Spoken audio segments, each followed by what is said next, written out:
स्वागत है आपका हमारे हिंदी YouTube चैनल में जिसका नाम है इंडियन लर्नर। अगर दोस्तों आप फ्लिपकार्ट के एग्जिस्टिंग सेलर हैं या फिर हाल ही में अपना बिजनेस स्टार्ट किया है फ्लिपकार्ट पे, तो मैं आपको बता देता हूँ कि फ्लिपकार्ट की टायर की कैलकुलेशन 3 चीज़ों पे डिपेंड करती है। Point number 1 sales, point number 2 service quality and point number 3 customer experience.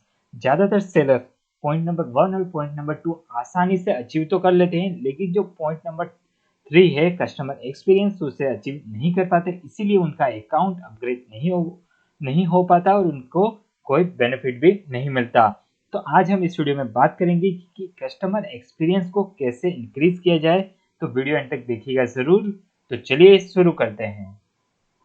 ये दोस्तों हमने लॉगिन कर लिया फ्लिपकार्ट का डैशबोर्ड। यहाँ पे मैं सबसे पहले आपको बता देता हूँ, आपको चेक करना होगा कि आपका करंट ट्रेंडिंग टायर कौन सा चल रहा है। जी हाँ दोस्तों, तो वो कैसे पता चलेगा? ग्रोथ के टैब में जाना है, लास्ट टू सेकंड टैब दिखाई दे रहा होगा आपको, योर सेलर टायर। वहां पे जैसे आप क्लिक करेंगे तो आपके current tyre and trending tyre दोनों की इन्फॉर्मेशन आपको यहाँ पे देखने को मिलेगी।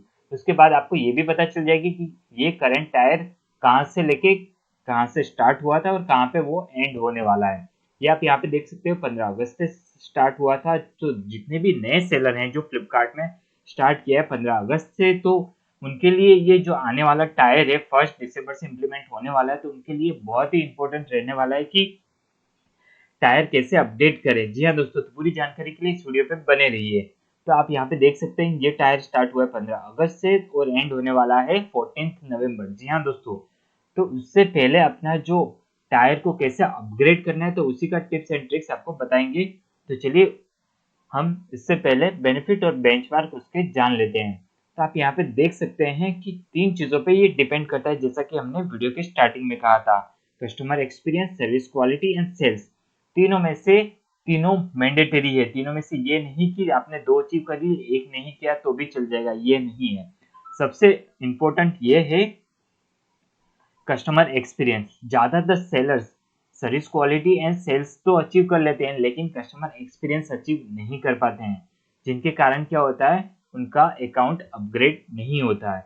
सपोज मान लो कि आपने स्टार्ट ही किया है 15 अगस्त के बाद फ्लिपकार्ट पे सेल करना, तो आपका अकाउंट वुड में या फिर ब्रॉन्ज में होगा।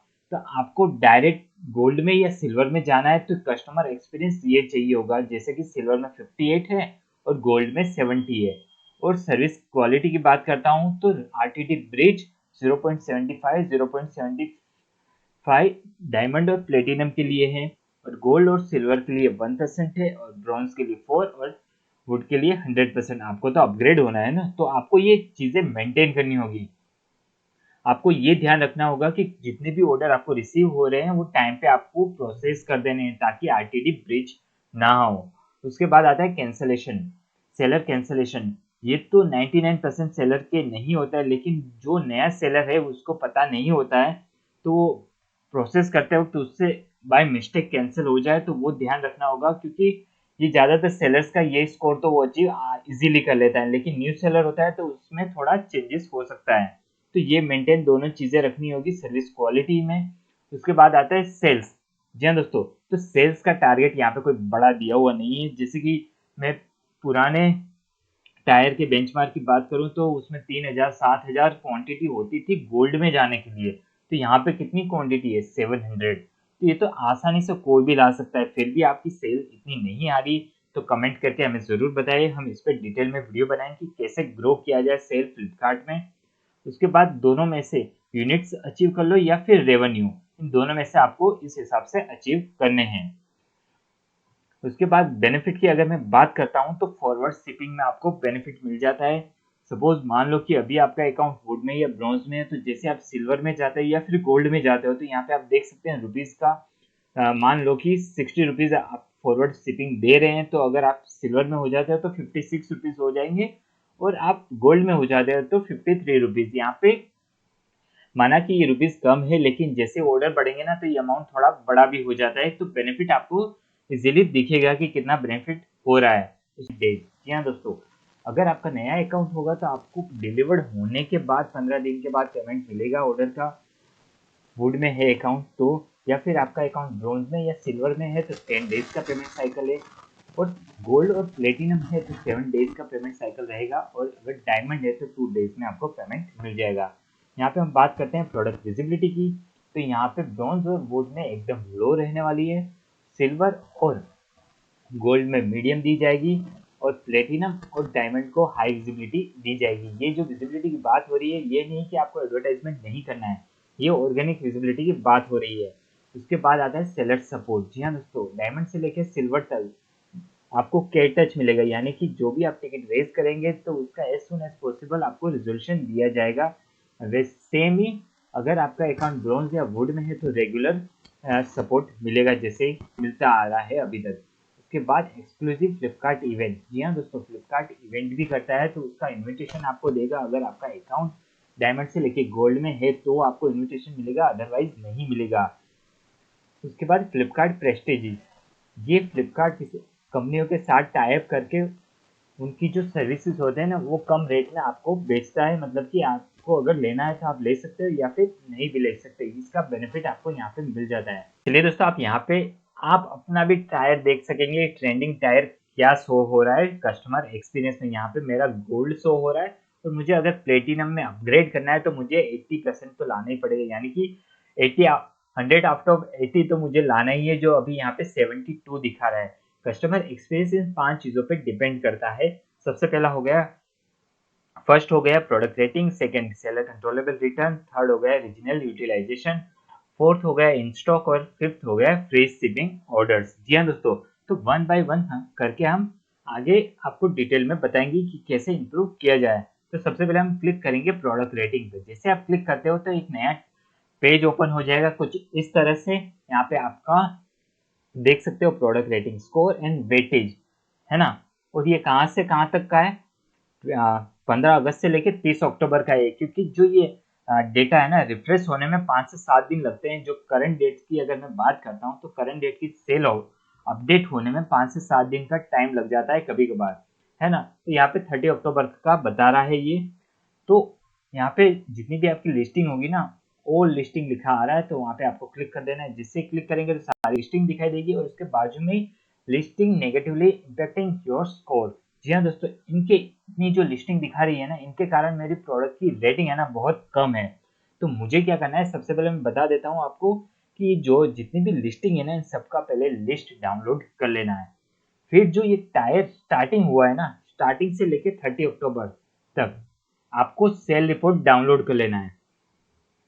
फिर जैसे आप सेल रिपोर्ट डाउनलोड कर लेते हो, तो ये जो लिस्ट आपने डाउनलोड किया था उसके सामने वीलुकअप मार लो। पाइवट टेबल पहले लगाना होगा सेल रिपोर्ट का, उसके बाद वीलुकअप लगा दीजिए। अगर आपको नहीं पता कि वीलुकअप कैसे लगाया जाए, तो इस पर हमने ऑलरेडी एक डिटेल में वीडियो बना रखा है, तो इसका लिंक इस वीडियो के डिस्क्रिप्शन में रख दूंगा, वहीं से डायरेक्ट आप ले सकते हो। तो जैसे आप वीलुकअप लगा देते हो तो आपको पता चल जाएगा कि इस ऑर्डर आईडी की, इस प्रोडक्ट के सामने मुझे अभी तक ये जो टाइम पीरियड है उनके दौरान कितने ऑर्डर रिसीव हुए, और उसकी प्रोडक्ट रेटिंग कितनी आई है। अगर नहीं आई है तो आपको क्या करना होगा कि वही लिस्ट लेके टिकट रेज करना होगा, और फ्लिपकार्ट को इन्फॉर्म करना होगा कि मेरी सेल तो हो रही है प्रोडक्ट की, लेकिन उस पर रेटिंग नहीं आ रही, यानी कि प्रोडक्ट के रिव्यूज और रेटिंग्स नहीं आ रही है। तो वो चेक करेंगे, अगर टेक्निकल कुछ प्रॉब्लम होगा तो वो रिवर्सल कर देंगे। या फिर दूसरा एक और ऑप्शन है कि प्रोडक्ट की रेटिंग को कैसे बढ़ाया जाए। आपको पता ही होगा कि कैसे हम इंक्रीज कर सकते हैं। अगर नहीं पता, क्योंकि ये वीडियो में नहीं बता सकता, है ना, कि प्रोडक्ट की रेटिंग कैसे इंप्रूव की जाएगी, वो तो आपको ही पता है सेकंड तरीका कौन सा है। तो उसके बाद हम आते हैं सेकंड पॉइंट पे। तो उसके बाद आते हैं हम सेकंड पॉइंट पे, सेलर कंट्रोलेबल रिटर्न। तो यहाँ पे उसका वेटेज है 15%, और हमने अचीव किया है 4.26। यानी कि जितनी भी आपकी लिस्टिंग होती है ना, वो उसमें जैसे कि प्रोडक्ट रेटिंग में था, वही सेम यहाँ पे आप देख सकते हैं, वो लिस्टिंग मेरी यहाँ पे दिखा रही है, और उसके बाजू में नेगेटिवली इम्पैक्टिंग योर स्कोर में दिखा रहा है लिस्टिंग मेरी 85। जी हाँ, तो ये जितना भी डेटाबेस देख रहे हो ना, ये आपको टाइम पीरियड यहाँ पे बता ही दिया है कि कब से लेके कब तक का है। तो सेलर कंट्रोलेबल रिटर्न का मतलब ये हो गया कि जितने भी आपको ज़्यादा रिटर्न आ रहे हैं उस पर आपने क्या एक्शन लिया है, या फिर आपके प्रोडक्ट में खराबी है, या फिर आप जो साइज दे रहे हो वो मतलब जो एम लिखा है उसमें आप एस भेज रहे हो, या फिर कस्टमर एक्सेल ऑर्डर कर रहा है उसमें आप एल भेज रहे हो। तो ये सारी चीज़ें आपको चेक करनी होगी कि आप सही तो प्रोडक्ट भेज रहे हो ना, उसका साइज वगैरह सब कुछ आपको कंट्रोल करना है। जितना आप कंट्रोल कर पाओगे उतना ये आपका वेटेज यानी कि ये सेलर कंट्रोलेबल स्कोर इंक्रीज होगा। उसके दो ही तरीके हैं दोस्तों, या फिर अपने प्रोडक्ट में सुधार कीजिए, वो तो करना ही है 100%। अगर आप नहीं करते हो तो आपको बिजनेस में लॉस होने स्टार्ट हो जाएंगे। उसके बाद आता है कि दूसरी चीज ये हो गई, अगर आपकी सारी चीजें ठीक है, प्रोडक्ट में दम है, प्रोडक्ट की क्वालिटी A1 है और जो आप साइज लिखे हैं वही आप दे रहे हो, तो बेस्ट तरीका है उसका प्राइस थोड़ा इंक्रीज कर दीजिए 50 या 60 रुपए। उससे क्या होगा कि जो सेल का जो वॉल्यूम है ना वो थोड़ा कम होगा, जिसके कारण आपका जो सेलर कंट्रोलेबल रिटर्न है ना वो भी थोड़ा कम हो जाएगा। ये दो तरीके हैं वो आप अपना सकते हो। उसके बाद आते हैं हम थर्ड पॉइंट पे। थर्ड पॉइंट है रीजनल यूटिलाइजेशन। जी हाँ दोस्तों, ये कैसे बढ़ेगा? अगर आप एक नए सेलर हैं तो आपका ये नहीं बढ़ सकता, क्योंकि बहुत ही कम चांसेस है ये बढ़ना। क्योंकि अगर आप सिल्वर में या फिर गोल्ड में हो तो आप फ्लिपकार्ट फुलफिलमेंट के लिए ऑनबोर्डिंग के लिए कर सकते हैं। यहाँ पे आप क्लिक करेंगे ना फ्लिपकार्ट वेयरहाउस ऑनबोर्डिंग, या फिर आप टिकट रेज करके भी कर सकते हो।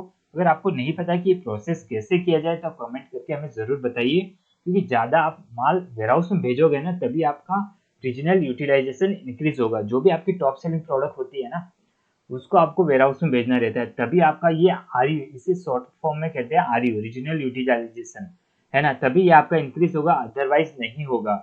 तो इसके लिए तो आपको वेयरहाउस में एंट्री लेनी पड़ेगी और वेयरहाउस से अपना माल बेचना होगा, तभी आपका ये स्कोर इंक्रीज होगा, अदरवाइज तो नहीं होगा।